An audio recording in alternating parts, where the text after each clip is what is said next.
Hello दोस्तों, आज हम लोग इस लेक्चर में पार्ट 2 करेंगे जिसमें है नील्स बोहर का परमाणु मॉडल।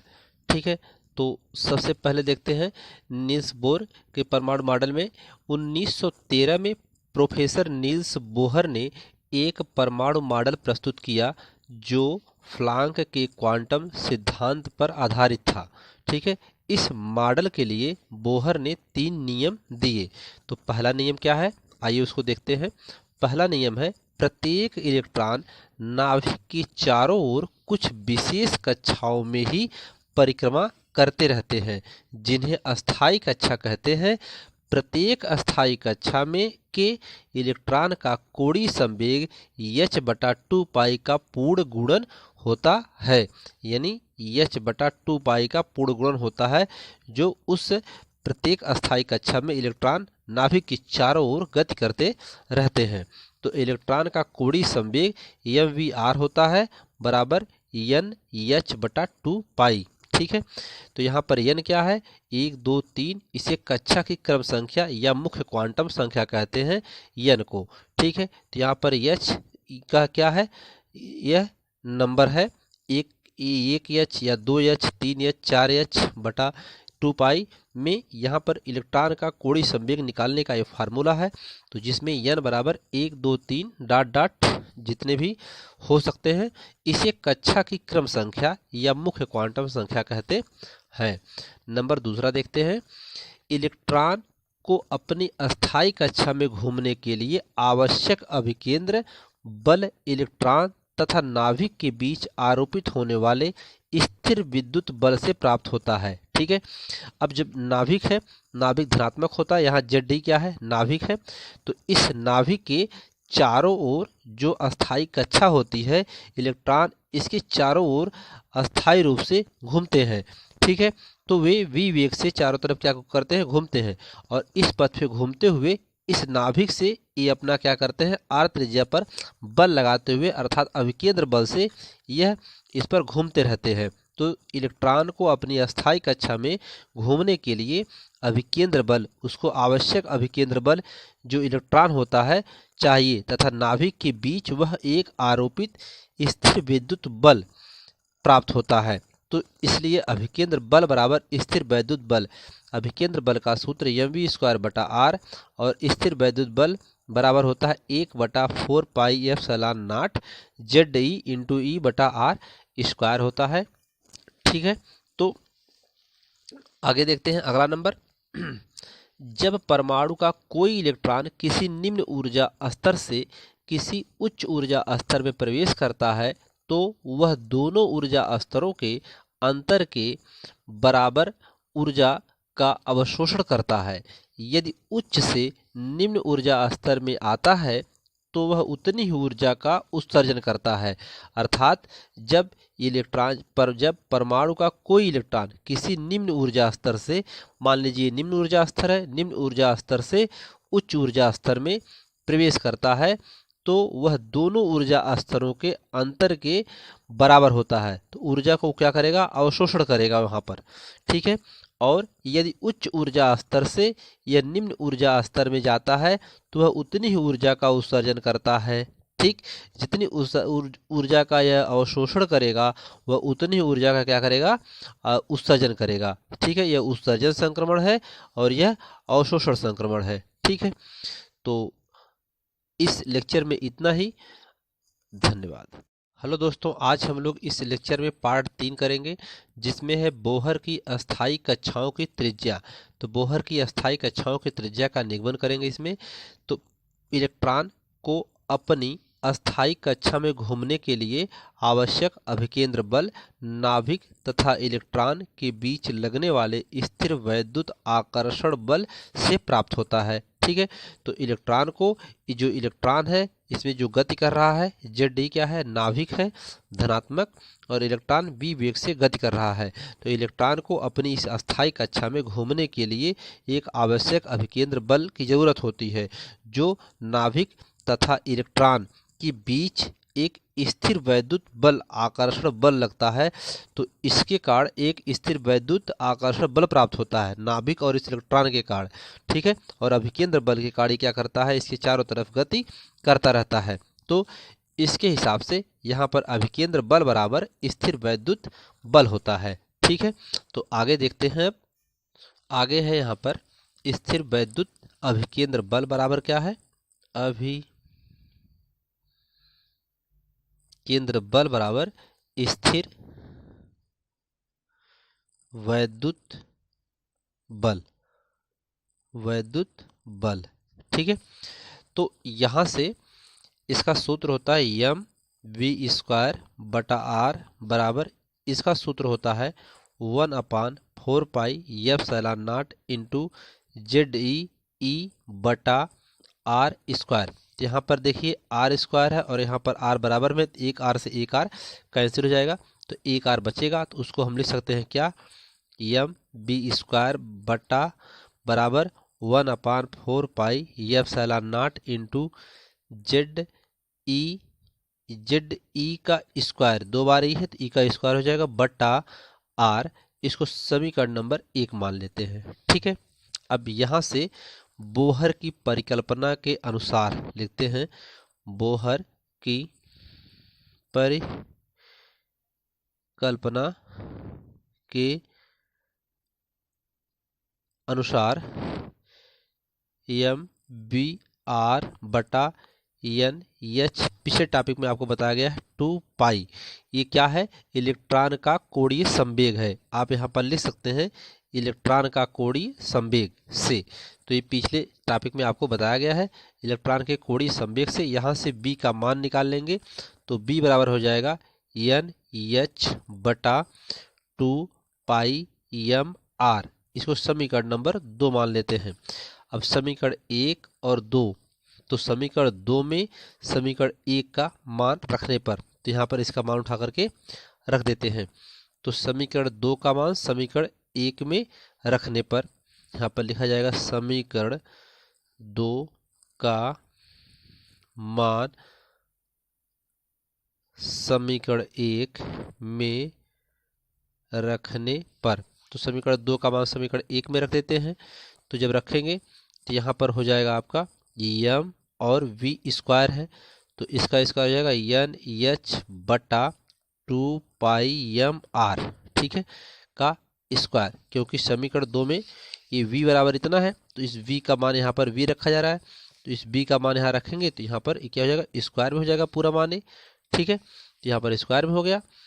आगे है इसमें बराबर 1/4 pi epsilon not into ZE का स्क्वायर बटा आर हो जाएगा।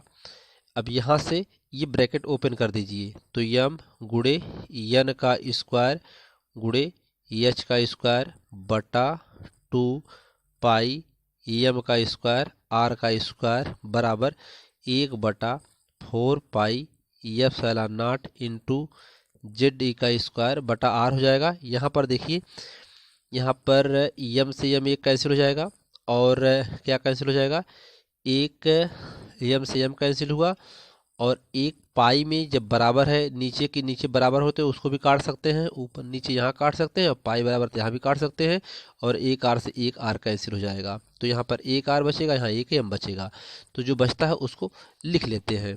तो लिखते हैं यहाँ पर एन स्क्वायर एच स्क्वायर बटा 2m आर बचा है, 2m आर बराबर यहाँ पर 1/4 पाई बचा है और ZE का स्क्वायर बचा है, तो 1/4 एप्सिलॉन बचा है। ठीक है, इंटू ZE का स्क्वायर।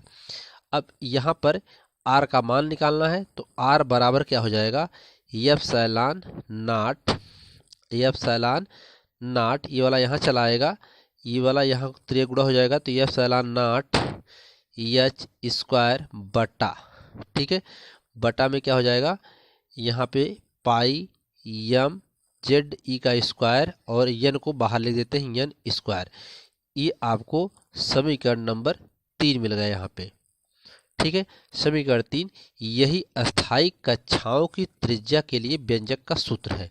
ठीक है, तो हमें R निकालना था यहाँ से, तो यह क्या है, यह अस्थायी कक्षाओं की त्रिज्या के लिए व्यंजक का सूत्र है।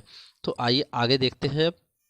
आगे यदि epsilon naught h n m तथा ई सभी नियतांक हो तो यहाँ पर ये जितने सारे मान दिए गए हैं इसमें जो हम लोगों ने हल किया अभी पर, तो इसमें कह रहा है एफ सैलान नॉट एच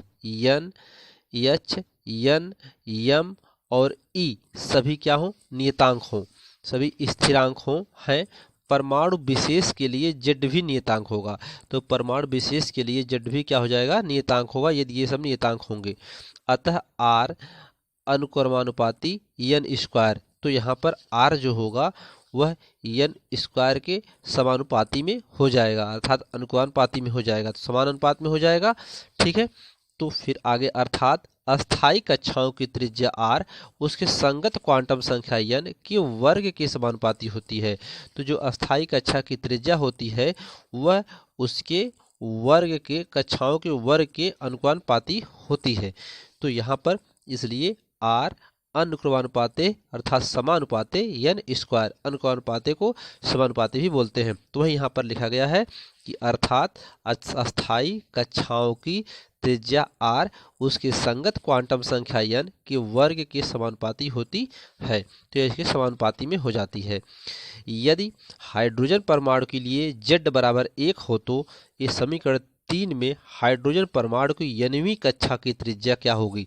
तो यहाँ पर अब जो समीकरण नंबर 3 आया हुआ है ए, यहाँ पर ये समीकरण नंबर 3 आया है, तो यहाँ पर अब z बराबर जब 1 हो जाएगा तब क्या हो जाएगा, तब ये मान हो जाएगा ये आर एन बराबर nवीं कक्षा के लिए, ठीक है, परमाणु की हाइड्रोजन परमाणु nवीं कक्षा की त्रिज्या के लिए आर एन बराबर epsilon naught h square बटा pi m e square into n का स्क्वायर, समीकरण नंबर 4 मिल जाएगा। तब जब z बराबर 1 होगा तो समीकरण 3, तो समीकरण 4 में इस तरीके से प्राप्त हो जाएगा हमें।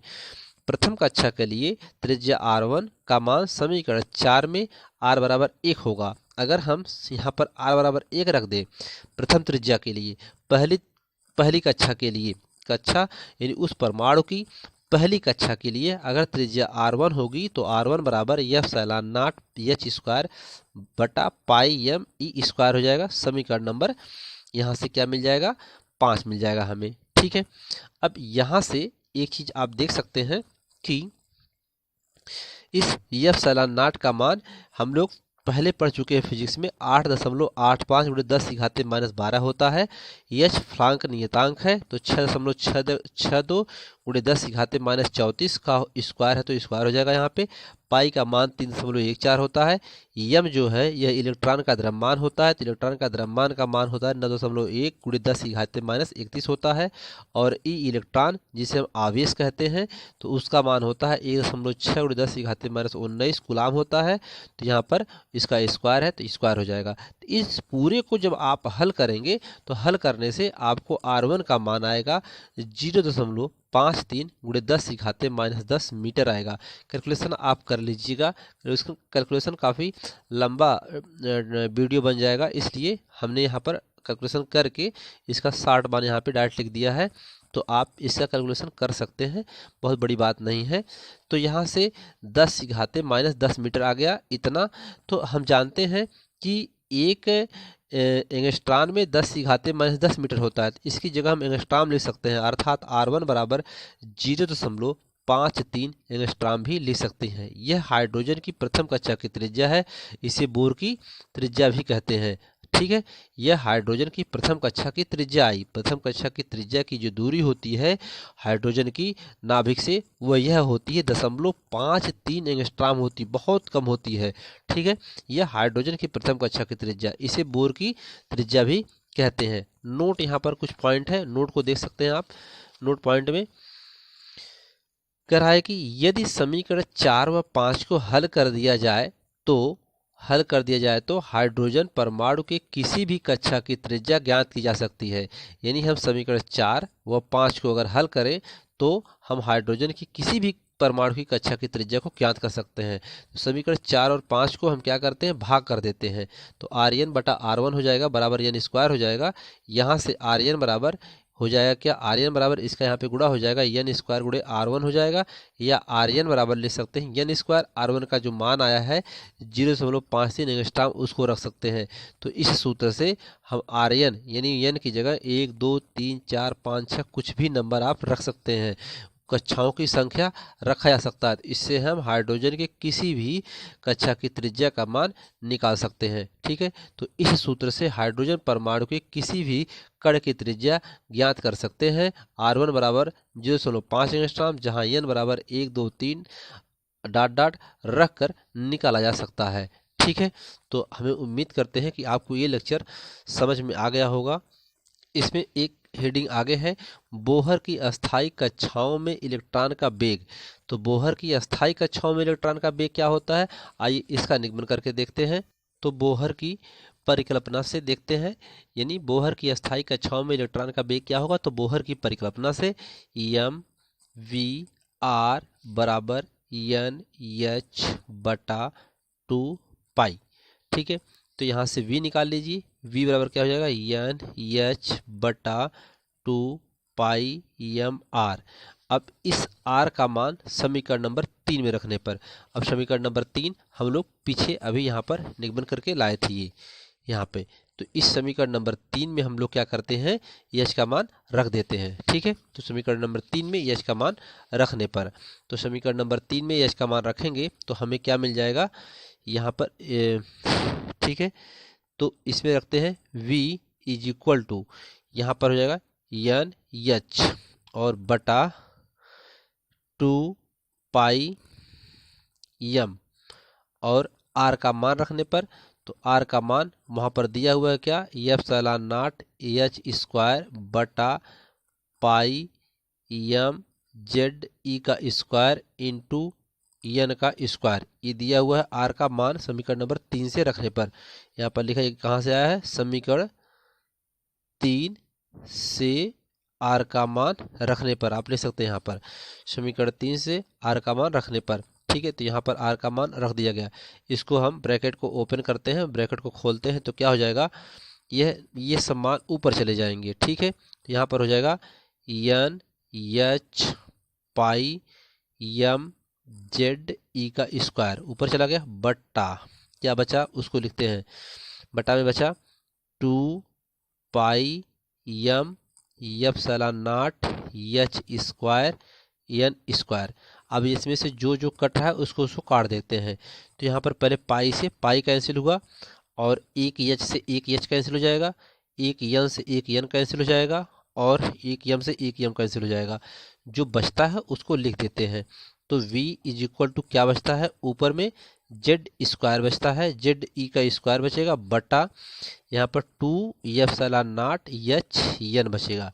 ठीक है, या इसको आप ऐसे भी लिख सकते हैं, यहाँ पर आप जान सकते हैं, इसको ऐसे भी लिख सकते हैं, या जेड ई का स्क्वायर बटा 2 एप्सिलॉन नॉट एच इंटू 1 अपान एन बाहर। तो यहाँ पर जो ए मान अलग किया गया है, जहाँ हम लिख सकते हैं, जहाँ जेड ई स्क्वायर बटा 2 epsilon naught h is equal to constant है। क्या है, कांस्टेंट है, मतलब नियतांक है, अर्थात स्थिर है। इसलिए यहाँ पर v का व्युत्क्रमानुपाती होगा 1 अपान एन। ठीक है, तो 1 अपान एन होगा, अर्थात यहाँ पर आप लिख सकते हैं, अर्थात अस्थायी कक्षा में इलेक्ट्रॉन का वेग उनकी कक्षा की संख्या के विलोमानुपाती अर्थात व्युत्क्रमानुपाती होता है। अतः उच्च कक्षाओं में जाने पर इलेक्ट्रॉन का वेग घटेगा। ठीक है, अगर हम उच्च कक्षाओं में जाएंगे, यन क्या है, कक्षाओं की संख्या, अगर हम उच्च कक्षाओं में जाएंगे तो इलेक्ट्रॉन का वेग क्या करेगा, घटेगा। अगर निम्न कक्षाओं में आएंगे तो इलेक्ट्रॉन का वेग क्या करेगा, बढ़ेगा यहाँ से। ठीक है, तो आप इसकी जगह इसको समझ सकते हैं कि हम जब उच्च कक्षाओं में जाएंगे तो इलेक्ट्रॉन का वेग क्या करेगा, घटेगा, और अगर निम्न कक्षाओं में जाएंगे तो इलेक्ट्रॉन का वेग क्या होगा, बढ़ेगा। तो आप यहाँ पर लिख सकते हैं, अर्थात अस्थायी कक्षा में इलेक्ट्रॉन का वेग उनकी कक्षा की संख्या के व्युत्क्रमानुपाती होता है। अतः उच्च कक्षाओं में जाने पर इलेक्ट्रॉन का वेग घटेगा।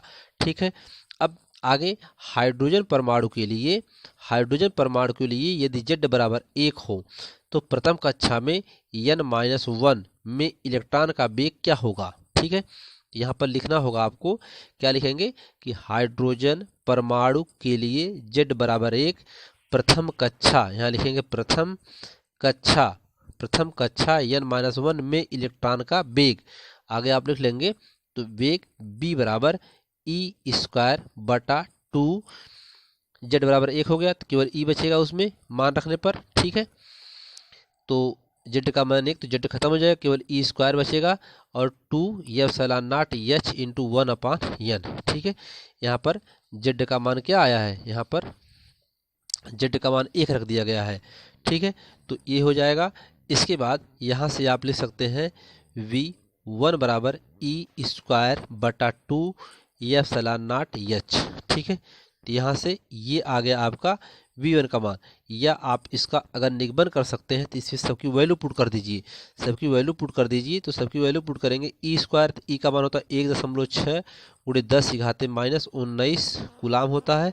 ई मतलब आवेश। ठीक है, का स्क्वायर तो स्क्वायर हो जाएगा, पूरे का बटा में 2 गुणे ये एप्सिलॉन नॉट का मान आप जानते हैं क्या होता है 8.85 गुणे 10⁻12 गुणे एच फ्लांग कांस्टेंट होता है, इसका मान होता है 6.62 गुणे 10⁻34 होता है। ठीक है, इसके बाद इनका जब पूरा निगमन करेंगे आप तो आपको v1 बराबर मिलेगा 2.1 गुणे 10⁻6 मीटर प्रति सेकंड मिलेगा। ठीक है, तब ये v1 का मान यहाँ से आपको मिलेगा। यानी पहली कक्षा का वेग हाइड्रोजन के लिए इतना होगा, एक इलेक्ट्रॉन की पहली कक्षा में इलेक्ट्रॉन का वेग जो होगा हाइड्रोजन के लिए इतना होगा। ठीक है, तो दोस्तों उम्मीद करते हैं कि आपको ये लेक्चर पसंद आया होगा। धन्यवाद।